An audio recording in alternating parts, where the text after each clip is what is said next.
Բարեկամներ, մենք կրկին օրագիր նյուսի տաղավարում ենք եւ շարունակում ենք Արցախական խորագրի ներքո զրուցել Արցախի պետական, քաղաքական ու հասարակական գործիչների, մտավորականների, արվեստագետների եւ պարզապես մարդկանց հետ, ովքեր անցել են կյանքի ճանապարհ եւ ասելիք ունեն։ Այսօր մեզ կրկին հյուրընկալվել է Աշոտ Սարգսյանը, որը եղել է Արցախի խորհրդարանի երկու գումարումների падգամավոր, ինչպես նաև Արցախի կառավարության կրոնի եւ ազգային փոքրամասնությունների հարցերի բաժնի պետը։ Բարև ձեզ, պարոն Սարգսյան։ Բարև ձեզ։ Շնորհակալություն, որ ընդունել եք մեր հրավերը։ Ձեզ եմ շնորհակալ։ Գնացինք առաջ։ Այսպես, ուրեմն մի քանի օր առաջ բոլորս ականատես եղանք, որ արցախցիները կազմակերպել էին բազմամարդ հանրահավաք ի պաշտպանություն իրենց իրավունքների։ Ինքս ծանոթ եմ ընտանիքների, որտեղ իրավիճակը գոնե սոցիալական առումով մոտ է ապոկալիպտիկին։ Ավելին ասեմ, որ հուսահատություն կա հասարակ արցախցիների մի հատվածի մեջ եւ մյուս կողմից էլ տեսնում ենք, որ կարծես իշխանությունները մտադիր չեն ընդառաջ գնալ արցախցիներին։ Ինչ կլինի, ինչ եք մտածում այս ուղղությամբ։ Ուրեմն ասեմ, որ այդ համախմբումը ցանկալի կլներ, որ կազմակերպվեր եւ բացի դրանից Հայաստանի Հանրապետության կառավարությանը եւ անձամբ կառավարության ղեկավարին հնարավորություն էր տված բարեգործություն արել դրական իմաստով եւ իրենց ոնց որ ասում այդ կորսված պատիվը հետ բերել։ Ցավոք սրտի այդ եւ Փաշինյանը եւ կառավարության մյուս անդամները այդ հնարավորությունը չօգտագործեցին։ Այստեղ արցախցիների խնդիր չի դրված մենակ։ Հայ ժողովրդի լինելու եւ չլինելու խնդիր է։ Միամտություն կլինի, որ արցախցիները դուրս են եկել ինչ որ 40 կամ 50 հազար դրամի համար են մտածում եւ պահանջում են, որ սոցիալական արդարություն մեր կարևորագույն խնդիրը վերադառնալ Արցախն է։ Այսինքն միջոցը դա այդ սոցիալական մնացած խնդիրներն են, նպատակը վերադառնալն է։ Իսկ ինչի համար են մարդիկ բողոքում։ Որտեվ բոլորն էլ գիտեն սոցիալական վիճակը, ոչ միայն Արցախցին, այլ ընդհանրապես Հայաստանում։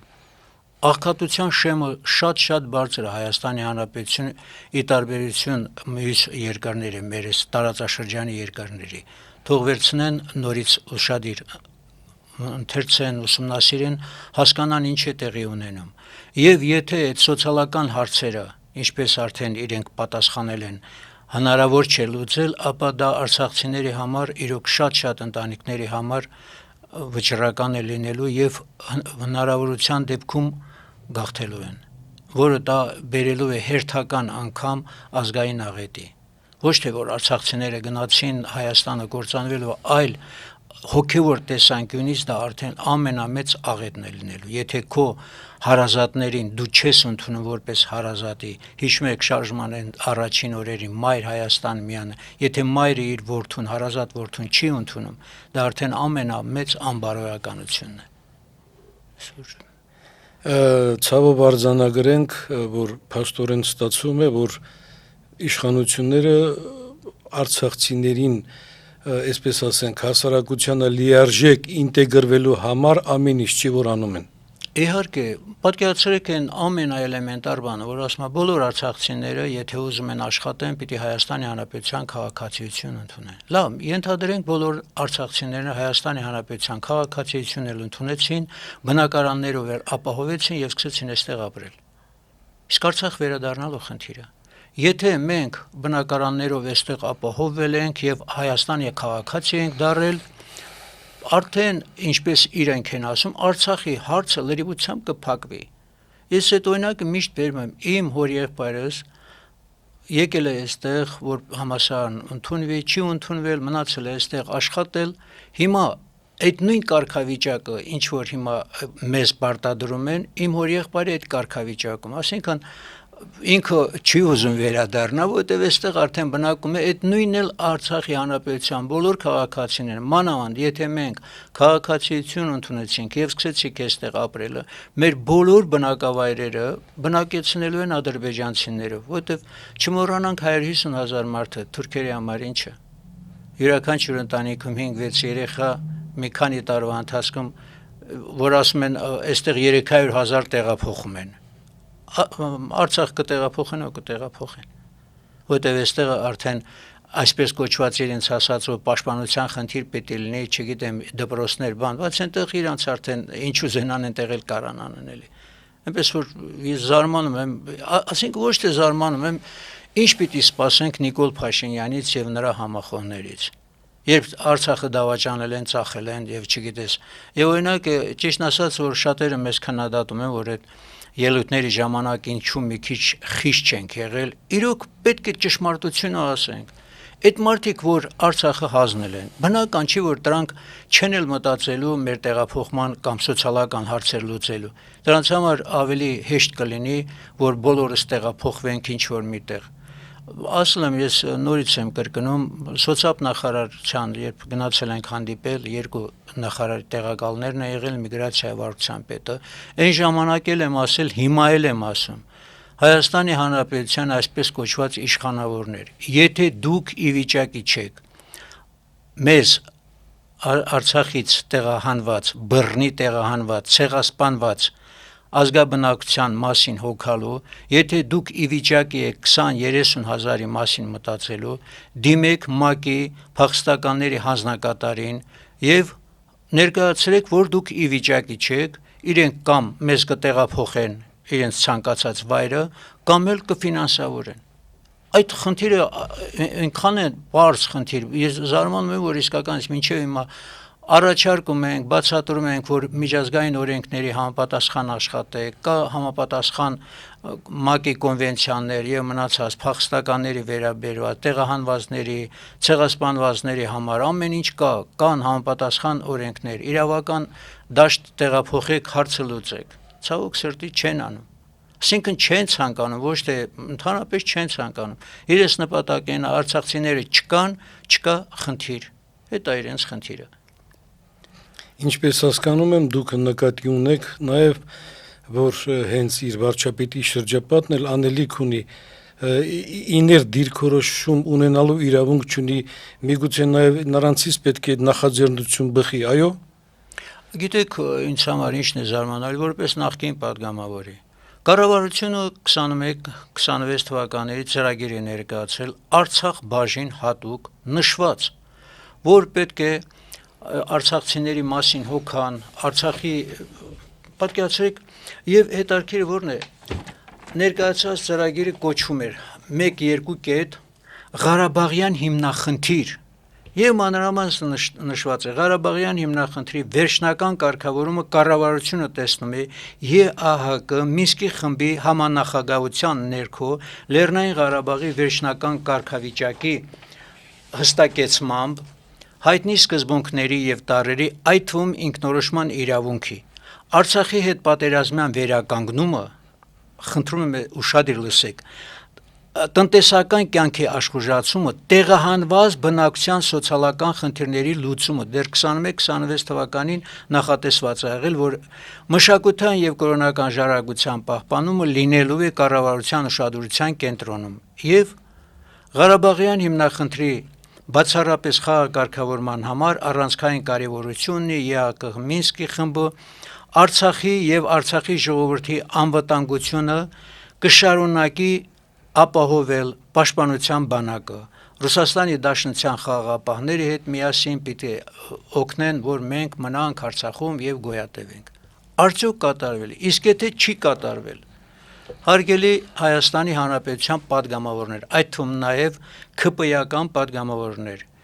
դուք բարոյական իրավունք չունեք կառավարությանը անվստահություն չհայտարել անպայման պետք է դուք կառավարությանը անվստահություն հայտարարեք հակառակ դեպքում դուք նույն գործառույթներն եք կատարում ինչ Նիկոլ Փաշինյանի կառավարությունը ամբողջ խնդիրը դրանում է եւ նույնը վերաբերում է մեր հարգելի ընդդիմադիր падգամավորներին հարգելի падգամավորներ ժամանակը արդեն շատ շուտվանից անցել է դուք պետք է ձեր մանդատը ցած դնեք չլիգիտիմացնեք այսպես կոչված ազգային ժողովը Ինձ համար դժվար է ասել այսպես կոչված, որովհետև ես ժամանակին եղել եմ падգամավոր եւ գիտություն ձեզ ներկայացնեմ, ես էլ եմ եղել ընդդիմադիր падգամավոր։ Մենք 6 հոգով ընդդիմադիր падգամավորներ ենք եղել եւ գիտեմ այդ դառը փորձը մենք էլ ունեինք, բայց միևնույն ժամանակ հասկացել ենք ի տարբերություն ձեզ եւ հաջորդ նախագահ այդ խորհրդարանական ընտրություններին մենք չենք մասնակցել։ Ես եւ իմ լավագույն ընկեր Ներսես Օհանջանյանը հայտարարել ենք, որ մենք լծակից չենք դառնալու ձեզ, որովհետեւ սխալ ճանապարհով է երկիրը ընթանում։ Հիմա նույնն էլ դուք արեք։ Ես չեմ պատկերացնում այդ մի քանի հազար դրամը, որ ձեզ այդպես պահում է։ Դուք կարող եք նորմալ մարդիկ եք, ձեր աշխատանքը կարող եք գտնել եւ աշխատել։ Անպայման չպատգամավոր լինեք եւ դամ պահողներ, ոնց որ այդ դուդուկի դամ եք պահում, այդ նույնն էլ դուք եք անում, ոչ ավել։ Փաստորեն ֆիքսեք դուք մեջբերեցիք հատված կառավարության 2021-26 թվականի դեռ չի ավարտվել։ Եվ հետաքրքիր է ամեն անգամ կառավարությունը երբ իր ծրագիրը ներկայացնում է եւ հաստատում է եւ տարեվերջին որ արդեն կատարողականները ներկայացնում է ինչ են բանում եւ իմիջիալուց ոչ միայն Արցախի վերաբերող խնդիրը Սփյուռքի վերաբերող խնդիրը այնտեղ այնպեսի բաներ ա գրված որ կարդում ես զարմանում ինտեգրվել էս ինչ են ինչ Սփյուռքի ներուժը օգտագործել այնուհետև քարտեզագրել հիմա հարց է ծագում Արցախցիները այստեղ են, ունենք մենք հրաշալի մասնագետներ, միթե դժվար է մասնագետներին առանձնացնել եւ մեր ներուժը օգտագործել, ցանկացած բնակավարում մենք մասնագետներ ունենք, 120,000 մարդ որ տեղափոխել են այստեղ, ես վստահեցնում եմ, մեկ-մեկ իրենք ասում են, 60,000 ասма պետական աշխատողներ են եղել մասնագետներ, լավ 60,000 չէ գոնե 30,000 պետական աշխատողներ են եղել, ի տարբերություն Հայաստանի Հանրապետության պետական աշխատողները այնտեղ գոնե 70% մասնագետներ են եղել, ի տարբերություն ձեզ, չգիտես որտեղից մարդիկ են բռնում շիշ պահող, չգիտեմ ինչ անող մարդիկ են էլի, բոլոր падգամավորները հիմնականում։ Պարոն Սարգսյան, եթե հետահայաց նայելու լինենք 2023 թվականի սեպտեմբերին, երբ արցախցիները ստիպված գաղթեցին Հայաստան, ինչ պետք էր անել, որ չարվեց, ինչ բացթողում կա։ Գիտեք, մենք կարծես թե միշտ բան ենք անում, քննադատում ենք Հայաստանի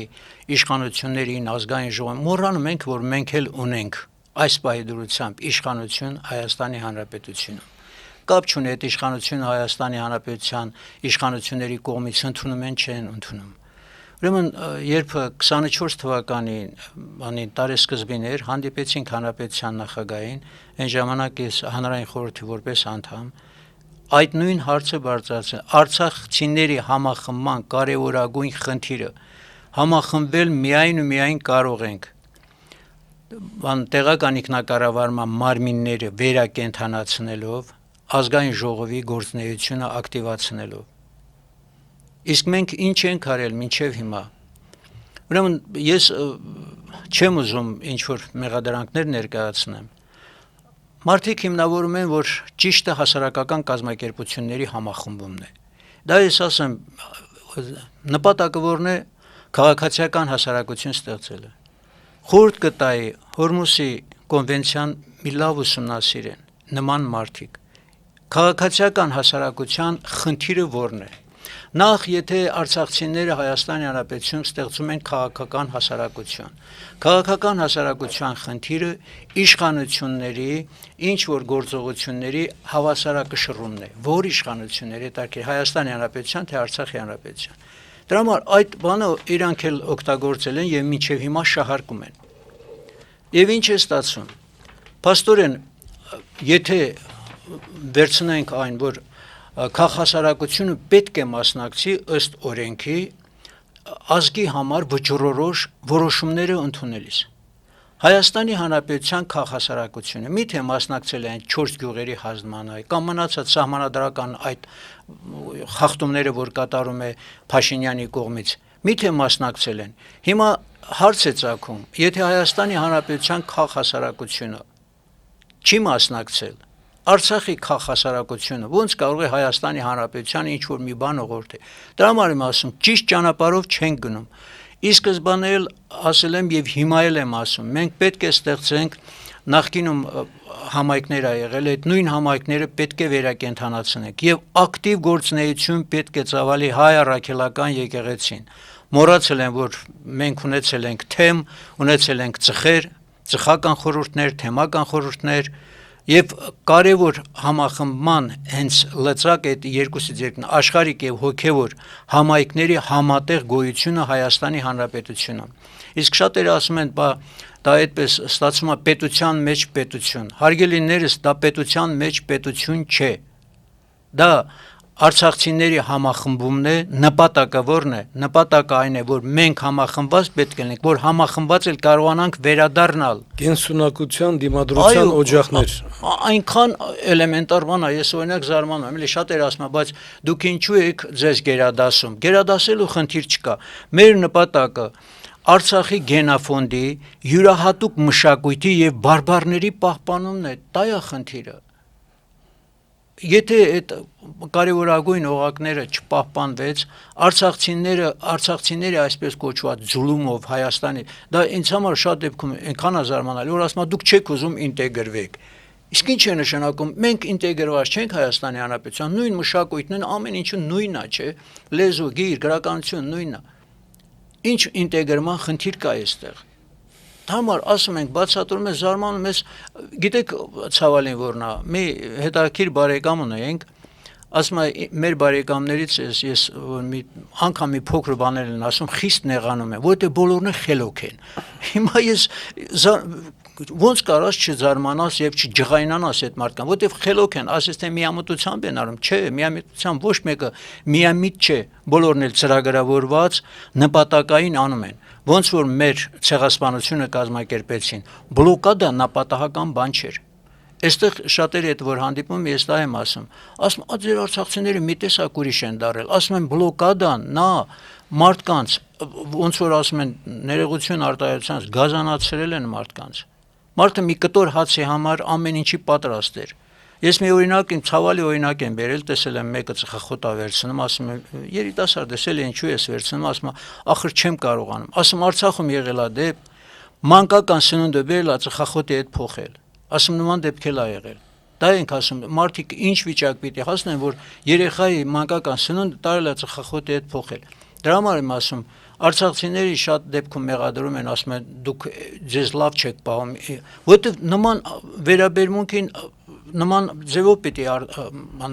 այլ խնդիր չկա, էլի գիտեք, շատ դեպքում նեղանում են մարդիկ, ասում են մի տեսակ դուք ձեզ լավ չեք պահում, հյուրի կարգավիճակում չեք, ախր հյուրի նկատմամբ վերաբերմունք կա, չէ նաև, որ պարտադրում է արդեն քեզ հյուրի նման պահես։ Այնպես որ դժվար այլ է։ Ինչ խոսք։ Եվ գիտեք մի կարևոր խնդիր էլ անընդհատ դրա մասին խոսում ենք այդ ֆինանսական աջակցության մասին, բա մենք ձեզ պահում ենք, ֆինանսական օգնություն ենք տալիս, մոռանում եք, այ հարգելիներիս, դուք իհարկե, եթե խոսքը նկատի ունեք Հայաստանի Հանրապետությունը, ֆինանսական աջակցություն եք ցուցաբերում Արցախի Հանրապետությանը։ Ինչի համար։ Հենց այնպես, որովհետև Հայաստանի Հանրապետությունը Արցախի պաշտպանության երաշխավորն էր։ Այդ մեկ, իսկ Արցախը ինչ է արել։ Պաշտպանել է նաև Հայաստանի Հանրապետությանը։ Այսինքն դուք Հայաստանի Հանրապետության սիրելի քաղաքացիներ, երբ Արցախը գոյատևում էր, Արցախը կար, դուք մի 10 անգամ ավելի ապահով եք ապրում, քան հիմա, որ ցանկացած պահի կարող է թուրքը մտնի, սահմանը անցնի, Սյունիքն էլ վերցնի։ Հիմա ով է ում պահում։ Բացի դրանից, յուրաքանչյուր տարի Հայաստանի Հանրապետությունը 110 միլիարդ դրամ էր տրամադրում Արցախի Հանրապետությանը որպես միջպետական վարկ։ Հիմա խնդրում եմ հարգելի մաթեմատիկոսներ, Հայաստանի Հանրապետության ԿՊ-ական մաթեմատիկոսներ, խնդրում եմ հաշվեք, անգամ 150,000 բնակիչ ունեցող արցախցիներին, եթե յուրաքանչյուր ամիս տրամադրեք 50,000 դրամ, այդքան էլ բազմապատկեք 12-ով, ստացվում է 75 միլիարդ դրամ։ Այն մյուս միլիարդները կարա Փաշինյանը հերթական հեծանիվներ վերցնի ամբողջ Հայաստանի Հանրապետության բնակչության հետ, մրցանակավազ գա, թե ինչ որ մի բան կազմակերպի։ Իսկ էլի մնացած փողովը ես խորհուրդ կտայի Նիկոլ Փաշինյանի այն ամենասիրելի գիրքը, որ կա Էրդողանի նկարով, այդ գրքերից բոլորի համար վերցնեն եւ Փաշինյանի նման բարձի տակ պահեն եւ երազներ տեսնան Թուրքի ճամփարում։ Այնպես որ ասում զարմանալի բան է, էլի մնում է զարմացած։ Շատեր ասում են, բայց ինչու պիտի տան։ Նման կերպ են վարվում աշխարհի շատ երկրներ, օրինակ Ամերիկայի Միացյալ Նահանգները յուրաքանչյուր տարի տասնյակ միլիարդներ տրամադրում է Իսրայելի պետությանը։ Հարց, ինչու է տալիս։ Եվ նման շատ հարցեր կա։ Եվ բացի այդ 110 միլիարդ դրամի կողմը թողենք, աշխարհի մի շարք երկրների կառավարություն Հայաստանի Հանրապետությանը տասնյակ միլիոնավոր դոլարներ են տվել Արցախի բնակչության օգնության համար։ Հարց է ծագում, այդ միլիոնները տրամադրել են Արցախի Հանրապետության բնակչությանը, թե պարտքի փակման համար են վերցրել, որ պարտքեն։ Այնպես որ ասում զարմանալի շատ հարցեր կա, բայց Պարոն Սարգսյան, որպես ավագ սերնդի ներկայացուցիչ եւ որպես մարդ, ով որոշակի ներդրում եւ կյանքի շատ այսպես հագեցած իմաստալից ճանապարհ է անցել, ինչ կպատգամեիք արցախցիներին, ինչ կցանկանայիք նրանց հասել։ Ուրեմն գիտեք, ինձ համար զարմանալի է, որ ամեն առավոտ արցախցիները վեր են կենում եւ սկսում ինչ որ մեկին հայհոյել։ Ես նորից եմ խնդրում, աղաչում, մի հայհոյեք, աղոթեք եւ բարի երազներով ոնց որ ասում է ապրեք։ Բոլորս էլ գիտենք, որ բացասական էներգիան, այդ էներգիա, քանի որ մասնագիտության ֆիզիկոս եմ, ամեն էներգիան փոխակերպման հնարավորություն ունի։ Մեր ամբողջ այդ դրական էներգիաները մենք պետք է միախառնենք, որ հնարավորություն ընձեռվի վերադառնանք Արցախ։ Թե դա ինչ ճանապարհով կլինի, թե պատերազմի, թե խաղաղության, թե դիվանագիտական ճանապարհով, դա արդեն այլ հարց է։ Իսկ ինչ մնում է Նիկոլ Փաշինյանին եւ մյուս դիվահարված մարդկանց հայհոյելը, դա նրանում մենք ավելի շատ օգնում ենք։ Հոգեվոր տեսանկյունից բոլորին էլ հայտնի է, որ դևերը սնվում են արյան այդ գոլոշիններից, հայհոյանքներից, չգիտեմ, այդ բախտագուշակների եւ մնացած էքստրասենսերի գործնեությունից։ Այնպես որ պետք չի Նիկոլ Փաշինյանին էներգիա սրսկել։ Ավելի լավ է դրական էներգիան մենք պահենք Արցախ տեղափոխելու համար։ Դուք որոշակի ներդրում ունեք հոգևոր անվտանգության բնագավառում եւ որպես փորձագետ, որ ձեր շուրջը նայում եք, հոգևոր անվտանգության առումով աշխատանքները բավարար են եւ ինչքանով են պարտադիր եւ անհրաժեշտ այդ աշխատանքները։ Ուրեմն Հայաստանի Հանրապետությունում կարելի է ասել բարձիթողի վիճակում է հոգևոր անվտանգությունը։ Դա մեծ աշխատանք ունի անելու նաև կրոնի բաժինը։ Իմ խորին համոզմամբ կրոնի բաժինը ընդհանրապես չի աշխատում այս պահի դրությամբ։ Ինչ է նշանակում Եհովայի վկանները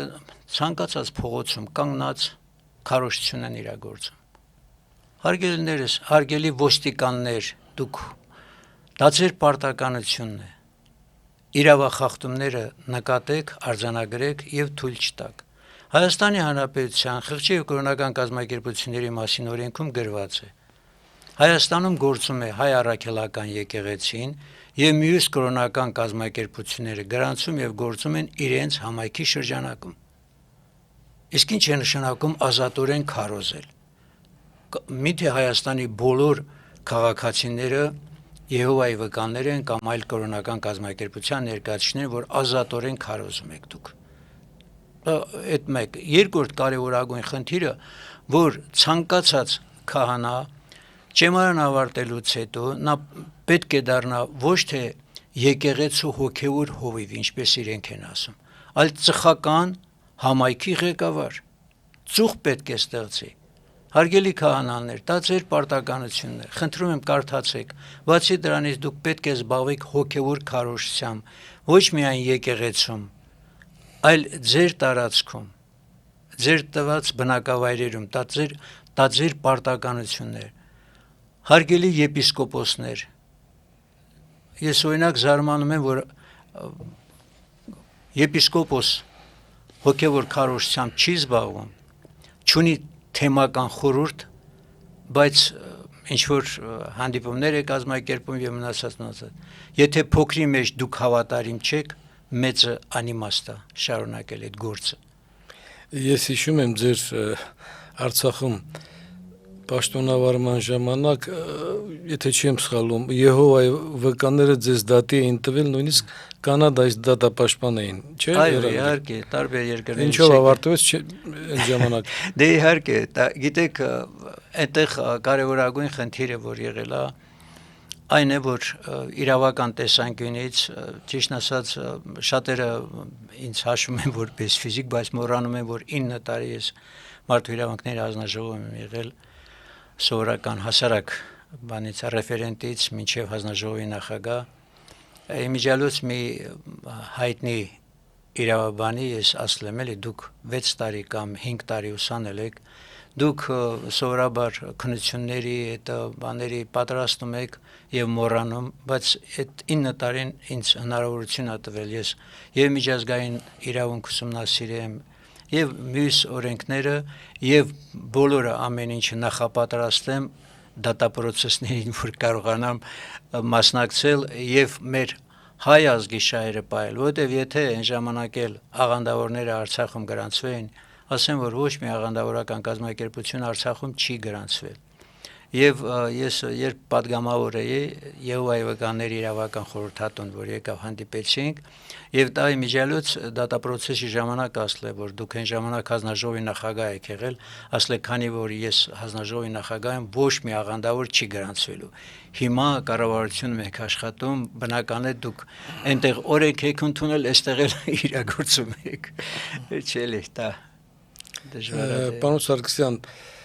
կարծես թե մեր այսօրվա զրույցի հետ քիչ կապ ունի այս հարցը, բայց հատկապես ձեզ այն չեմ կարող չուղղել, քանի որ մեր առօրյայի մի մասն է, մեր մտահոգությունների առարկան է, ինչ է կարծում, խաղաղության պայմանագիր կկնքվի եւ եթե նույնիսկ հաջողվի կնքել, ինչ կտա այն մեզ,